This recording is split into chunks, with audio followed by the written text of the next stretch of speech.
With us to moderate this panel, please give a warm welcome to Amparo de San Jose, Director at Business Angel and Family Offices Network. Thank you so much for being with us.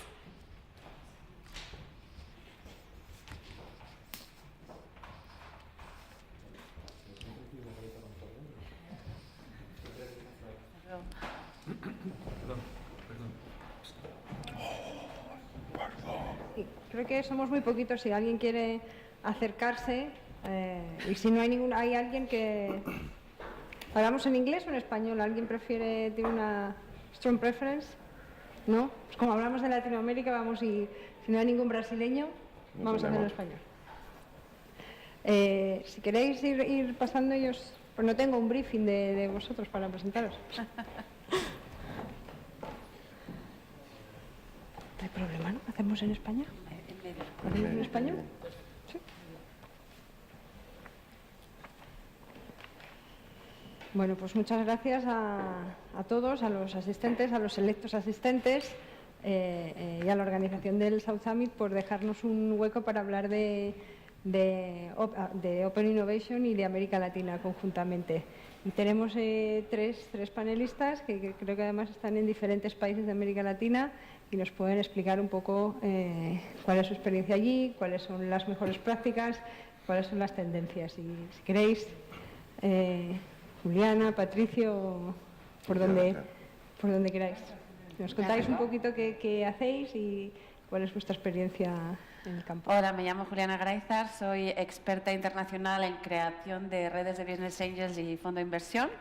Empecé creando una red en la Riviera Francesa, que era extremadamente internacional, porque mucha de la gente que vivía allí era de todas partes del mundo, y eso me llevó luego a crear otras redes de ángeles, una en Estambul, ahora estoy llevando una en Houston, que es la más activa de Estados Unidos, y así empezó mi colaboración con América Latina. Soy la fundadora de la red We Angels, que es una red de inversores latinoamericanos que están interesados en invertir en Women Entrepreneurs, por eso se llama We Angels. Tenemos un stand ahí y es un proyecto que ha estado inicialmente este año financiado por Corfo en Chile, así que hemos empezado con Chile como experiencia. Y durante un año lo que hemos hecho es seleccionar a emprendedoras chilenas tras una fase de selección donde hemos estado en 5 ciudades diferentes en Chile haciendo competiciones y en la primera fase de selección seleccionamos a 5 emprendedoras para ir a presentar sus pitches a Estados Unidos. Entonces estuvieron en el Angel Capital Association Summit en San Francisco en marzo, donde tuvieron la ocasión de presentar sus proyectos a 600 ángeles de todo el mundo que vinieron a ese evento. Y luego la segunda fase de selección, donde volvimos a Chile a seleccionar a otras 5 emprendedoras y el resultado es que estamos aquí. Estamos en el stand número 71, por si quieren acercarse, y hicimos el pitch de los negocios ayer en el stand, así que estamos encantados de estar aquí. Muy bien, gracias. Bueno, mi nombre es Patricio Guitar. Antes que nada, disculpen por la voz, pero no sé si fue porque estoy así poco resfriado o por todos los eventos sociales que uno va teniendo cuando viaja. Vivo en Buenos Aires. Mi especialidad es, tanto desde el punto de vista académico como de consultoría, es en todo lo que se refiere a la creación de un futuro deseado, tanto para una organización con fin de lucro o sin fin de lucro, y luego tratar de que eso ocurra, ¿no? de tratar de implementarlo.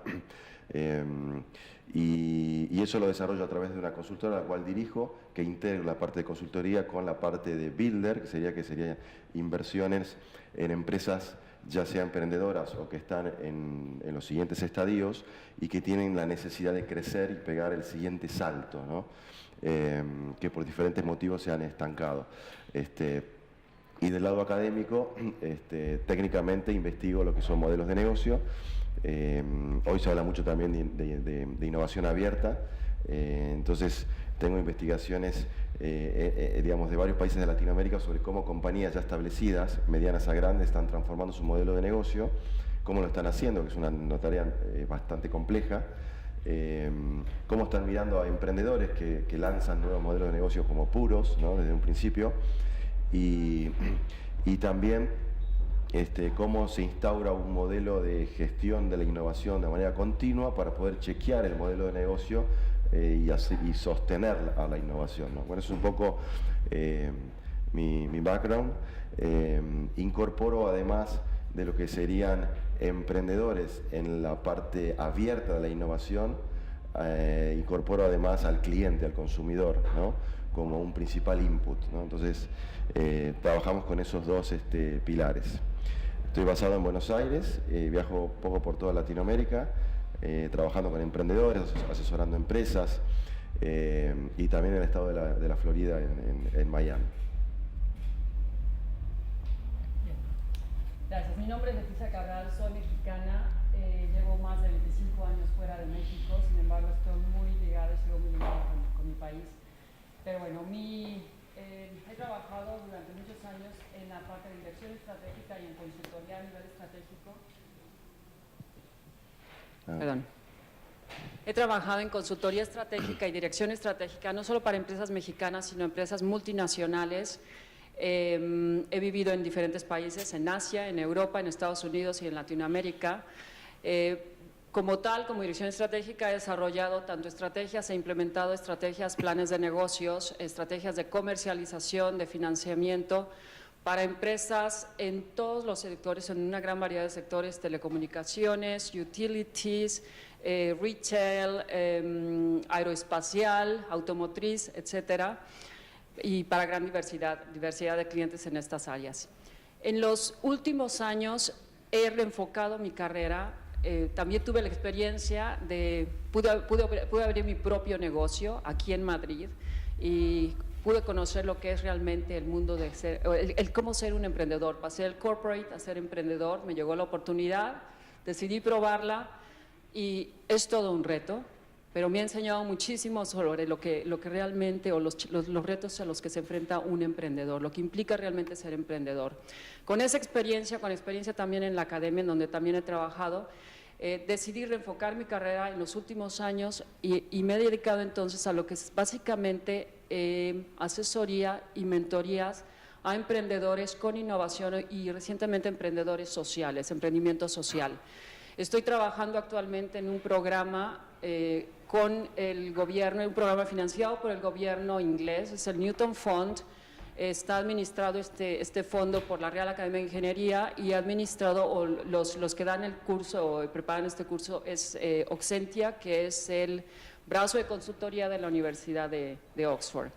He podido trabajar con emprendedores en Asia, en Latinoamérica fundamentalmente, y la idea es capacitarlos en cómo comercializar su innovación, es desde poner modelos de negocios, diseñar su estrategias de financiamiento, de comercialización. Esto me ha permitido también poder conocer los ecosistemas emprendedores en varias partes del mundo, en Filipinas, en Tailandia, en Sudáfrica, en Brasil, en Chile, en Argentina, en México, etcétera. Y bueno, es un poco lo que estoy haciendo, y adicionalmente estoy asesorando también a empresas en México, también dedicadas mucho a lo que es el emprendimiento social. ¿Okay?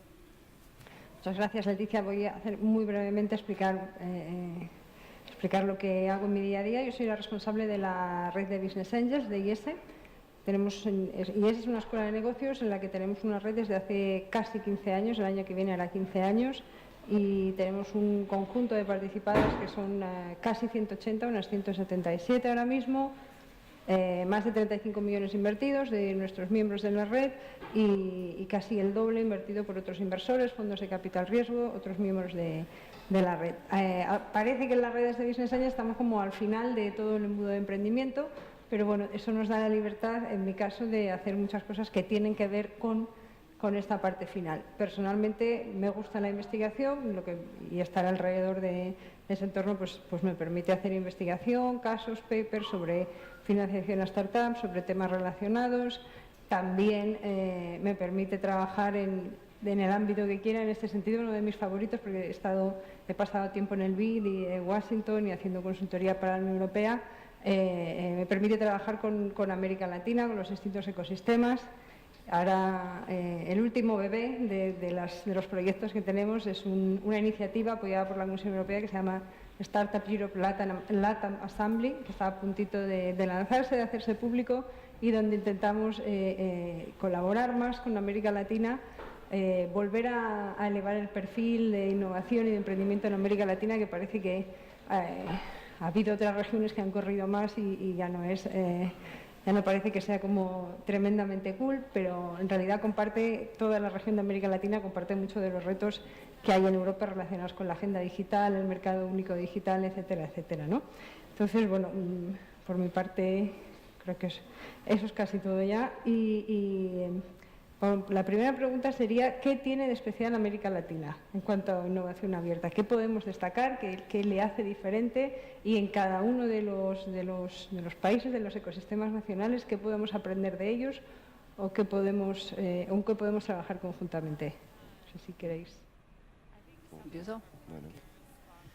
Bueno, una de las cosas que he notado precisamente... vamos a hablar directamente en 3 países en los que he estado trabajando: México, Chile, Colombia. ¿Sí? Conozco algo también de Brasil, el ecosistema emprendedor en Brasil.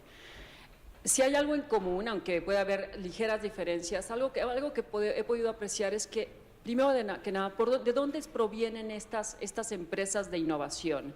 Y en Latinoamérica, muchas de esta innovación se gesta o surge dentro de las mismas universidades. Hay tanto de investigadores que por mucho tiempo han tenido proyectos bastante interesantes, están tratando ahora de empezar a comercializarlos, ¿sí? A sacarlos al mercado y que la gente se beneficie de esto, ¿sí? O son gente universitarios que después son incubados dentro de las mismas incubadoras de las universidades y que crean después su empresa y tienen un proyecto de innovación y después lo quieren lógicamente comercializar, ¿sí? Entonces es algo que he podido notar. Existen los emprendedores, gente que inicia un negocio desde el punto de vista por fuera de las universidades, academias, pero en general podría decir que al menos a los que yo he estado asesorando, muchos originalmente han venido de la parte de lo que sería academia o centros de investigación en Latinoamérica. Otra cosa que he podido notar es que el tipo de proyectos, ¿sí? Ahí me han llegado proyectos de todas las áreas. Desde una mini antena de televisión para llevarla a zonas rurales totalmente desconectadas en México, por ejemplo, hasta sistemas de emergencia de comunicación masiva para comunicarse con la gente en casos de emergencias como terremotos, tsunamis, etcétera, cuando no funciona internet, no funciona wifi. Proyectos, por ejemplo, en cómo tratar plantas de tratamiento utilizando bacterias, ¿sí? En fin, proyectos en biotecnología, dispositivos médicos, etcétera. Algo que tienen en común estos proyectos, que he podido notar, y hablando un poco de involucrar al cliente, es que estos problemas surgen como una solución o son proyectos que son una solución a problemas locales en los que el emprendedor está viviendo o los países en los que estos emprendedores viven, pero que son escalables a nivel mundial. ¿Por qué? Porque estos mismos problemas los tenemos en Asia, en países de Asia, en países en África e incluso en países en Europa y en Estados Unidos. Entonces ahí es donde está el potencial de estos problemas. Son problemas que además tienen un impacto social, económico y ambiental también muy fuerte, muy importante, ¿sí? Existe todavía el gran problema o el gran reto, es financiamiento de estos proyectos. Hay financiamiento o angel investors para proyectos que están ya en las primeras etapas de comercialización, pero para proyectos que están en la etapa de desarrollo, todavía dependen mucho de fondos del gobierno, ¿sí? Hay muy pocos inversionistas privados que inviertan. ¿Por qué? Porque el riesgo es muy alto.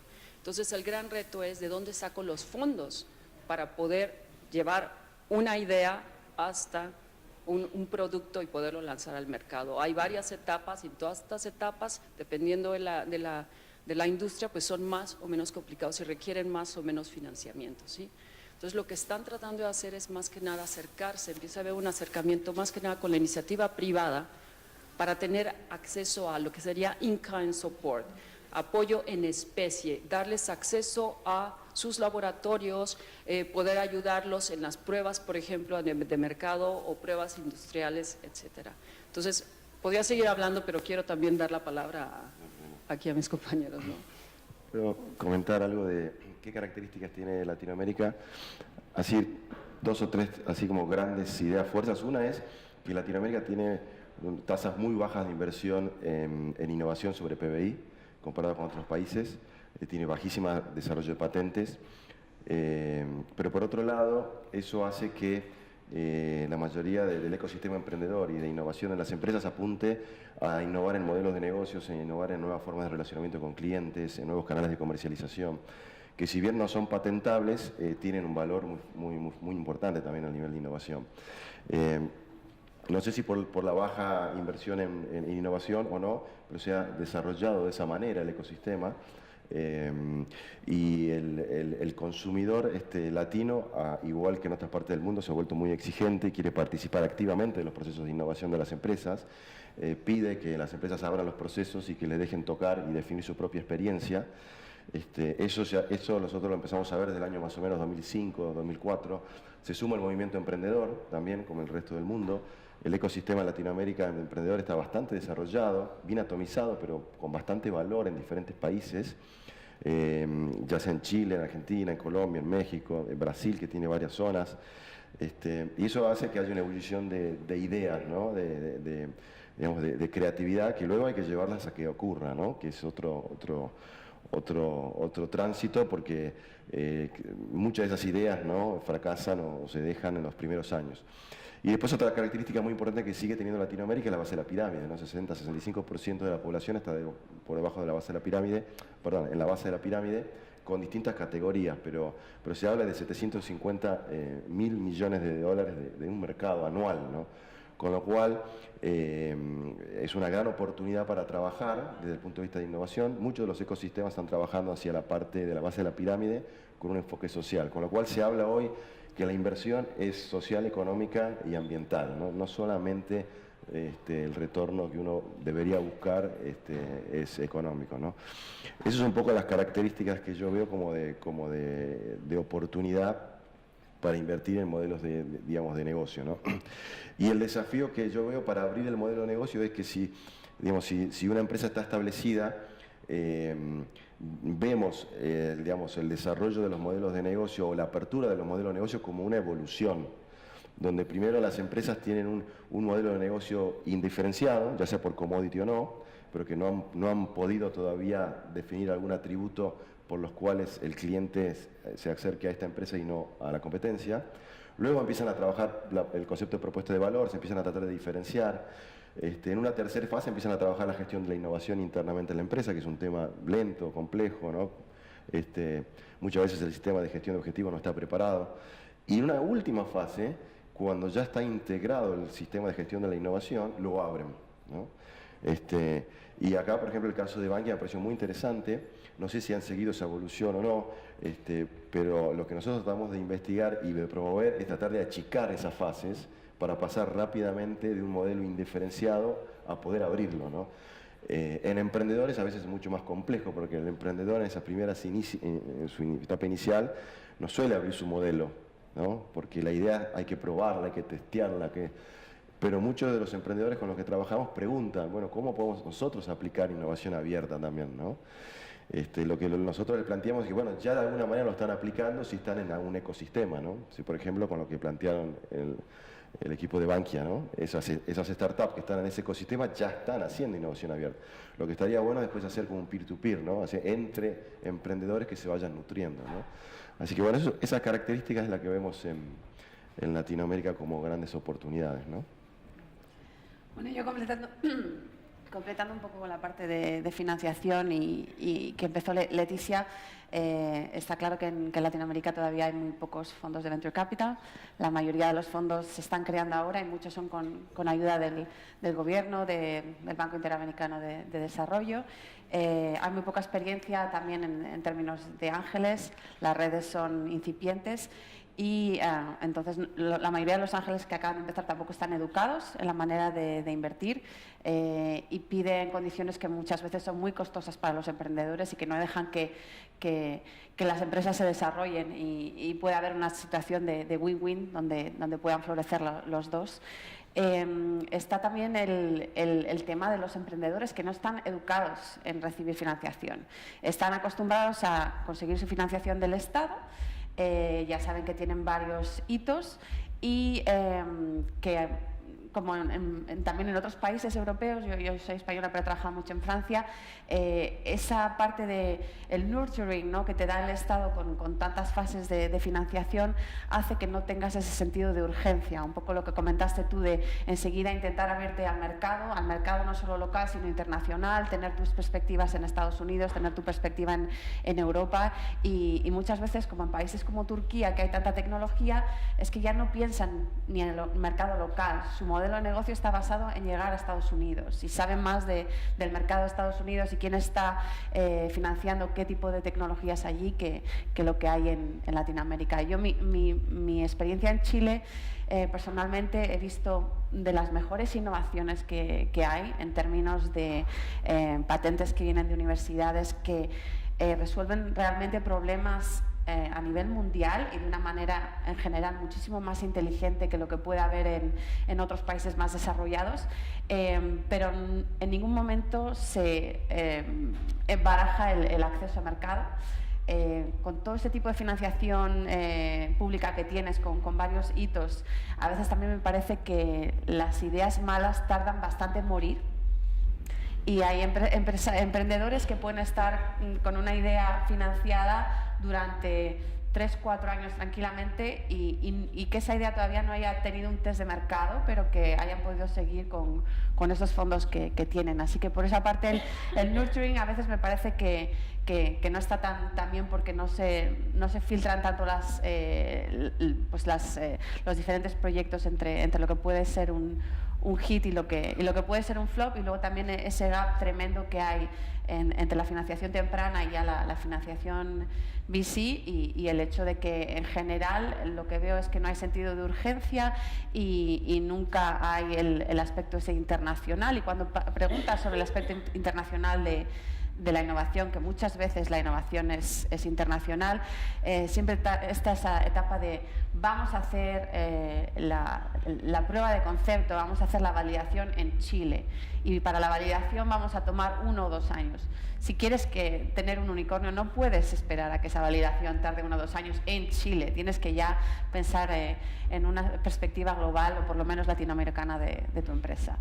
Me parece que para eso las universidades tienen que tener modelos de lo que se llama transferencia de capacidades más enfocadas en la industria. Veo muchos emprendedores con gran talento científico, pero que nunca tienen al cofundador que tiene la parte business, que es la que puede ayudar de verdad a llevar la innovación al mercado. Y me parece que tendría que haber más corporate venturing para que eso pase, que más corporaciones grandes como Bankia, que ya lo está haciendo, se metan a Latinoamérica. Guaira lo está haciendo, pero que tendría que haber más acceso a eso. Y bueno, hay muchas barreras que lo impiden. Creo que las dos más importantes son la legal, que siempre hay el tema de patentes, de quién tiene la patente, si es la universidad, si es el emprendedor, si se mete un corporate, qué pasaría con esa patente. Esas son cosas que yo creo que tienen que estar ya un poco definidas de antemano antes de meterse en una relación con emprendedores y que eso de repente llegue cuando ya es demasiado tarde. Y luego está el tema cultural, tanto diferencias culturales entre lo que es personal de la universidad con personal más de business y con personal de grandes corporaciones y los emprendedores que muchas veces tienen diferentes objetivos a largo plazo y diferentes expectativas de la relación. Y yo creo que eso también es muy importante, intentar definir todas esas cosas antes de que empiece la relación, porque por ahora parece que la relación se genera y es como, bueno, vamos a ver qué sale de esto, pero si no tienes unas pautas bien marcadas, yo creo que todo puede sufrir. El último punto del papel de los corporates, porque parece que las universidades se están moviendo, están haciendo cosas interesantes, hay juventud, hay talento, el sector público, al menos en cuanto a financiación, también está supliendo algunos de los déficits que hay de financiación privada, y los corporates, porque ¿qué pasa con ellos?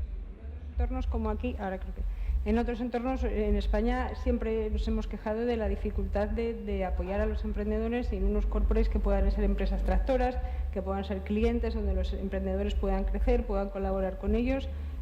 Sí que Julián ha identificado algunos grandes españoles, en ese caso, que están haciendo cosas. ¿Quién serían las grandes corporaciones multilatinas que están haciendo cosas interesantes y que podamos ver buenos ejemplos? Es curioso, por ejemplo, yo creo que a nivel de, voy a hablar un poco por México, ¿sí? Es curioso, México, lo que son las empresas locales, incluso grandes conglomerados mexicanos, todavía no existe esa cultura de la que la empresa invierta en estos emprendedores. Es más bien las organizaciones o los que nos hemos acercado son a los centros de innovaciones de las grandes corporaciones que tienen subsidiarias en México, como Coca-Cola, como Unilever, General Motors, etcétera, en donde sí, tenemos varios proyectos en el área como automotriz o en el área de dispositivos médicos, etcétera, y el acercamiento que hemos tenido precisamente, o las alianzas que estamos tratando de forjar, son con estas empresas multinacionales que están más abiertas y más incluso interesadas, ¿sí?, a este tipo de innovación en estos países. ¿Sí? Entonces hemos hablado, pero una de las cosas que hemos visto un poco una barrera, un reto es, estos centros de innovación o estamos no están en el país, no están en México, están normalmente en los headquarters, ¿sí? Entonces, ¿por qué? Porque todavía ven a México, se ve a México, por ejemplo, como un país que es básicamente manufacturero. Cuando realmente se está tratando de cambiar de imagen, hay muchísima innovación y hay una gran oportunidad. Realmente se están gestando proyectos de innovación e incluso hay patentes, se han solicitado patentes y se han dado patentes, ¿sí? Pero todavía se sigue viendo a estos países como manufactureros, etcétera, ¿sí? como proveedores de materias primas, etcétera, ¿sí? Entonces tenemos que acercarnos, y hemos tenido conversaciones con General Motors Centro de Innovación o con Unilever, etcétera. Están más receptivos, pero son realmente empresas multinacionales y no tanto empresas locales. Todavía existe esta barrera, ¿sí? Una cuestión a lo mejor cultural, de tipo cultural, ¿sí? En Argentina vemos dos o tres categorías de corporate venture, empresas grandes que hacen estos trabajos, como el caso que vimos recién. Hay que aclarar, primero vemos que es una moda, por lo menos lo que estamos viendo en algunos países de Latinoamérica, hablo por Argentina. Hay empresas que lo hacen por moda, que se llenan de ideas y no hacen nada, después es como que estimulan y después no hay ninguna conexión con la organización. Después hay marketing, ¿no? Lo hacen por marketing.